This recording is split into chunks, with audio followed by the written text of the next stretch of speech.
Assalamualaikum warahmatullahi wabarakatuh.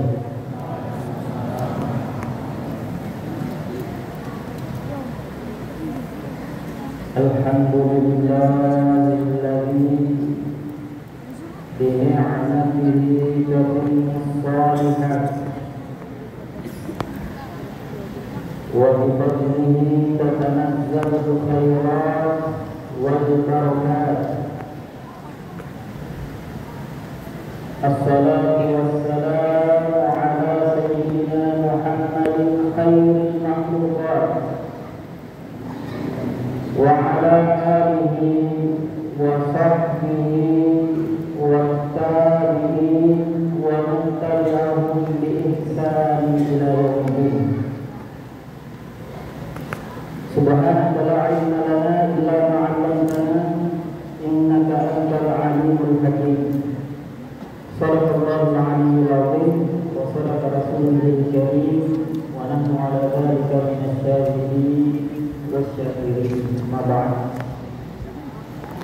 Hadirin sidang jamaah tarawih yang alhamdulillah sampai pada malam ini antusias kita untuk menyempurnakan ibadah puasa dengan mendirikan qiyam lail masih sangat luar biasa. Bahkan setahu saya Masjid Ummu Sadrah ini termasuk salah satu masjid yang tidak pernah berkurang jamaahnya. Dan dari tahun ke tahun jamaah salat tarawihnya memadati masjid. Mudah-mudahan apa yang kita lakukan ini senantiasa istiqamah dan insya Allah menjadi berkah yang kemudian memudahkan segala urusan kita di dunia, insya Allah. Hadirin sidang jamaah tarawih yang dimuliakan oleh Allah Subhanahu wa taala. Kalau kita baca di dalam Al-Qur'an, maka kita akan menemukan informasi dari Allah Subhanahu wa taala bahwa kita manusia ini diciptakan oleh Allah berbeda dengan makhluk yang lainnya.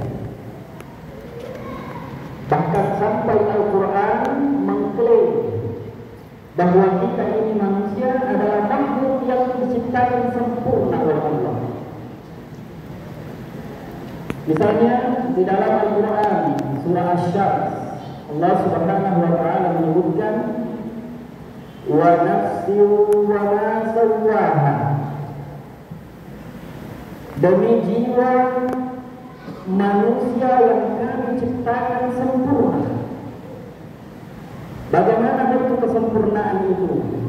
Fa'alhamaha fujuraha wa taqwaha. Satu-satunya makhluk yang diciptakan oleh Allah Subhanahu wa taala, di dalam jiwanya Allah memasukkan dua potensi, yang kemudian dua potensi ini bebas dipilih oleh manusia. Potensi al-fujur, potensi melakukan keburukan, dan potensi takwa, potensi untuk tunduk kepada perintah Allah Subhanahu wa taala. Maka Allah melanjutkan, qad aflaha man zakkaha, sungguh beruntunglah bagi mereka yang dengan jiwanya itu mereka mensucikan dirinya sehingga dia lebih menuruti potensi takwanya. Wa qad khaba man dassaha, dan sungguh celakalah mereka yang mengotori jiwanya dengan lebih mengikuti bisikan keburukannya. Apa makna dari ayat ini, hadirin yang dimuliakan oleh Allah Subhanahu wa taala? Allah memberikan kita akal, Allah mengutus para nabi, Allah menurunkan Al-Quran, itu adalah bentuk hidayah Allah supaya kita mengikuti bisikan kebaikan kita. Makanya nanti ketika manusia disidang di hadapan Allah Subhanahu wa taala, mohon maaf, tidak bisa kita menggunakan alasan, ya Allah, saya melakukan kejahatan, saya melakukan keburukan karena itu takdir saya. Ini pernyataan yang keliru. Karena kenapa? Allah sudah kasih petunjuk. Allah sudah mengatakan, kalau kamu melakukan amal baik ini, kamu mendapatkan keselamatan. Kalau kamu melakukan amal buruk ini, maka ada konsekuensi dari apa yang kita lakukan. Maka pilihan salah satu di antara keduanya itu ada pada diri kita masing-masing. Maka tidak ada hubungannya dengan takdir. Takdir itu Allah mentakdirkan kita hidup, mentakdirkan kita ada potensi kebaikan dan keburukan, sekaligus Allah mentakdirkan, Allah menurunkan ajaran mana yang baik dan mana yang buruk. Itu yang ditakdirkan. Sedangkan ketika kita memilih salah satu di antaranya, itu adalah keputusan kita masing-masing. Hadirin sidang jamaah kami yang dimuliakan oleh Allah Subhanahu wa taala. Oleh karena itu, salah satu bentuk upaya dari hidayah Allah Subhanahu wa taala, Allah perintahkan kita berpuasa. Apa tujuan puasa? Menundukkan kecenderungan keburukan yang ada di dalam diri kita melampaui, sehingga kecenderungan kebaikan kita bisa lebih meningkat. Makanya di dalam salah satu hadis Rasulullah sallallahu alaihi wasallam, beliau menyatakan, "As-siyamu junnatun." Puasa itu perisai, puasa itu pelindung. Apa maksudnya puasa itu perisai? Tahu Pak Ibu, mohon maaf, kalau mau dibuktikan apakah puasa kita ini betul-betul melindungi kita dari keburukan, coba Pak Ibu di siang hari Bapak Ibu buka HP, buka YouTube, nonton ceramah misalnya. Sementara Bapak Ibu nonton ceramah, tiba-tiba ada iklan lewat. Kebetulan iklannya, mohon maaf, mengandung konten yang tidak sepantasnya untuk dilihat. Kira-kira Bapak Ibu lanjutkan nonton iklan itu atau langsung di cancel?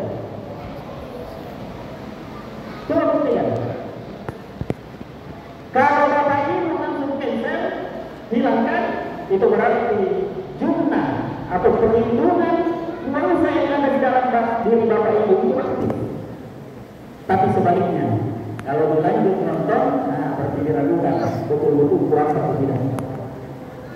Nah beda kalau di luar Ramadan, coba kalau di luar Ramadan di siang hari, jangan lewat itu iklan, bahkan kadang tidak ada, kita sengaja cari-cari. Kenapa? Karena di dalam hati kita tidak aktif junnah. Maka untuk mempertahankan junnah itu, maka dibutuhkan, kata para ulama, tazkiyatun nafsi, mensucikan jiwa. Bagaimana bentuk mensucikan jiwa? Sudah disebutkan oleh Rasulullah sallallahu alaihi wasallam dalam hadisnya, satu paket. Ingat, satu paket ini hadis, jangan dipisah-pisah. Kata Rasulullah sallallahu alaihi wasallam, "Man shama Ramadana imanan wa ihtisaban, ghufira lahu ma taqaddama min dzambi." Siapa yang menjaga puasanya, kata Rasul, dengan betul-betul yakin kepada Allah, usahanya maksimal, ghufira lahu ma taqaddama min dzambi, maka dosanya dihapuskan oleh Allah. Tapi Pak Ibu, hadis ini tidak berhenti di situ. Ada tambahannya. Apa tambahannya?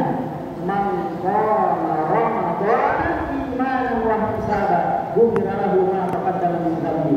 Siapa yang menyempurnakan puasanya di siang hari itu, dia lanjutkan dengan qiyamul lail, salat tarawih, atau qiyamul lail, salat tahajud, salat witir di malam harinya, maka seluruh dosa-dosanya diampuni oleh Allah dari dosa-dosa yang masa lalu. Maka dari sini Pak Ibu, satu kesimpulan yang kita menarik, kalau kita mau mendapatkan keberkahan Lailatul Qadar yang dijanjikan oleh Allah, jangan tinggalkan puasa, plus jangan tinggalkan meninggalkan qiyamul lail karena ini satu paket. Yang terakhir, puasa ini selain untuk mensucikan jiwa kita, di dalam hadis juga disebutkan bahwa puasa ini berfungsi untuk menundukkan keserakahan jiwa. Menundukkan keserakahan jiwa. Apa maksudnya keserakahan jiwa? Mohon maaf Pak Ibu, akhir-akhir ini lagi heboh di media. Kita dihebohkan berita tentang kasus korupsi yang tidak berhenti. Belum selesai kasus korupsi ratusan triliun, datang lagi kasus korupsi kuadriliun, 1000 triliun. Saya pun segitu, berapa nomor itu 1000 triliun. Ini seolah-olah menjadi tren di negeri kita ini. Padahal kita ini negeri mayoritas Muslim yang tiap tahun puasa, tiap tahun tarawih. Lalu apa semua yang kita lakukan ketika perilaku korupsi ini masih dipelihara?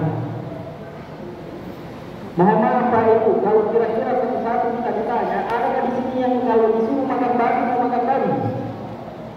Tidak ada. Kenapa? Alasannya makanannya haram.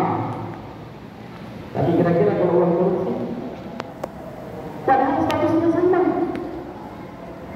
status keharamannya sama, bahkan contoh di dalam riwayat tadi, lembahnya Nabi mengecam orang yang makan makanan haram yang diperoleh dari proses yang haram. Bahkan di dalam hadis Rasulullah Sallallahu Alaihi Wasallam sangat mengecamnya. Rasulullah pernah mengatakan, ya'ti 'alan nasi zamanun, akan datang suatu ketika nanti umatku, ini kata Nabi, la yubalu mar'u ma akhadtu anna halal minal haram. Akan datang nanti suatu masa di mana umatku mereka mencari rezeki, mereka memakannya, tidak lagi peduli apakah itu halal atau haram. Makanya tidak heran kalau ada ungkapan yang muncul sekarang, ustaz, jangankan yang halal, yang haram saja susah dicari. Ini dorongan, padahal Nabi sudah ingatkan, hati-hati Pak Ibu, ketika makanan yang haram itu masuk ke dalam tubuh kita, kemudian dia berubah menjadi darah dan daging, itu akan berpotensi melahirkan perilaku yang sesuai dengan apa yang kita makan. Sahabat Rasulullah Sahal radhiyallahu anhu pernah mengatakan, man akalal halal, siapa yang membiasakan dirinya memakan makanan yang halal, ara'at jawarihu sya'an aba, maka perilakunya akan mengikuti apa yang dia makan, sadar atau tidak. Makanya kalau ada orang dia rajin beribadah, dia rajin baca Quran, dia tunduk kepada Allah, itu salah satu ciri-ciri bahwa makanan yang masuk ke dalam tubuhnya makanan yang halal. Tapi sebaliknya, man akalal haram, kalau ada yang biasakan dirinya memasukkan ke dalam tubuhnya makanan yang tidak dikehendaki oleh Allah, asab jawarihu sya'an abad, maka tubuhnya akan merespon melakukan perbuatan-perbuatan yang buruk, sadar atau tidak. Makanya kalau dia dengar azan, kupingnya panas, baca Al-Quran gampang mengantuk, salat susah khusyuk, bahkan yang paling parah, bukan hanya mengganggu ibadah spiritualnya, bahkan hubungan keluarganya akan cenderung retak. Kenapa? Tumbuh di dalam dirinya darah yang tidak diridhoi oleh Allah Subhanahu wa Ta'ala.